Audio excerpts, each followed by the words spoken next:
ಹೇಳ್ತಾಳ, ಇಲ್ಲ ಬಹಳ ವರ್ಷಗಳ ಹಿಂದೆ ನನ್ನ ಮನೆಯ ಮುಂದೆ ಭಿಕ್ಷಕ್ಕಾಗಿ ಬಂದಂಥ ಉಪಗುಪ್ತ ಸನ್ಯಾಸಿ ಅಲ್ಲೇನು ನೀನು?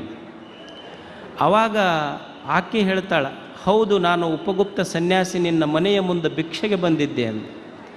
ಆ ನರ್ತಕಿ ಹೇಳ್ತಾಳೆ, ಅಲ್ಲ, ನನ್ನ ಹತ್ರ ಸೌಂದರ್ಯ ಇತ್ತು, ಸಂಪತ್ತಿತ್ತು, ಎಲ್ಲ ಇತ್ತು, ಅವಾಗ ನೀ ಬಾ ಅಂದ್ರೆ ಬರಲಿಲ್ಲ. ಸಂಪತ್ತಿತ್ತು, ಸೌಂದರ್ಯ ಇತ್ತು, ಅವಾಗ ಎಲ್ಲನೂ ಇತ್ತು, ಇದ್ದಾಗ ಕರೆದೆ ಬಾ ಅಂದ್ರೆ ಬರಲಿಲ್ಲ, ಈಗ ಯಾಕೆ ಬರಕ್ಕೆ ಹೋಗಿ ಅಂತ ಉಪಗುಪ್ತನಿಗೆ ಅಂತಾಳೆ.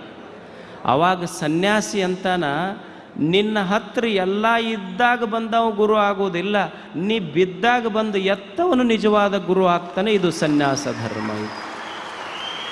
ನಿನ್ನ ಹತ್ರ ಇದ್ದಾಗ ಬಂದವ ಗುರು ಆಗೋದಿಲ್ಲ, ನೀನು ಬಿದ್ದಾಗ ಬಂದು ನಿನ್ನ ಕೈ ಹಿಡಿದು ಎತ್ತುವವನು ನಿಜವಾದ ಗುರು ಆಗ್ತಾನೆ. ಒಬ್ಬ ಗುರು ಅಂದ್ರೆ ಅವ ವಸಂತ ಇದ್ದಂಗೆ, ವಸಂತ